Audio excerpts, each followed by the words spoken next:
ఇంట్లో వెలిగించే అగరబత్తీల నుంచి వచ్చే పొగలో హానికరమైన రసాయనాలు ఉంటాయి.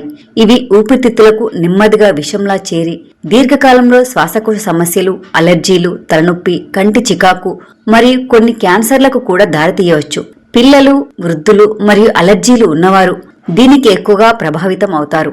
ఎందుకంటే ఈ పొగ బట్టలు, ఫర్నిచర్ మీద అలా ఉండిపోతుంది కాబట్టి. అగరబత్తీలలో క్యాన్సర్కు కారణమయ్యే జెనోటాక్సిన్ వంటి రసాయనాలు ఉంటాయి. ఇవి ఊపిరితిత్తుల క్యాన్సర్ ప్రమాదాన్ని పెంచుతాయి. పొగ పీల్చడం వల్ల ఆస్తమా వంటి శ్వాసకోశ సమస్యలు, దగ్గు, శ్వాస తీసుకోవడంలో ఇబ్బంది వంటివి కలుగుతాయి.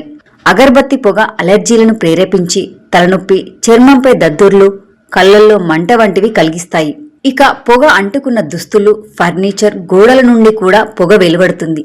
ఇది నిరంతర ఆరోగ్య సమస్యలకు కారణమవుతుంది. అలాగే అభివృద్ధి చెందుతున్న ఊపిరితిత్తులు పిల్లలకు మరింత సున్నితంగా ఉంటాయి. వారు ఈ పొగకు ఎక్కువగా గురవుతూ ఉంటారు. మరి తీసుకోవాల్సిన జాగ్రత్తలేంటి? వీలైనంత వరకు అగరబత్తీలు వెలిగించడం తగ్గించండి. వెలిగించినప్పుడు కిటికీలు, తలుపులు తెరిచి ఉంచి గాలి బాగా వచ్చేలా చూడండి. పిల్లలు, వృద్ధులు మరియు శ్వాసకోశ సమస్యలు ఉన్నవారు ఉన్న చోట అగరబత్తీలు వెలిగించవద్దు.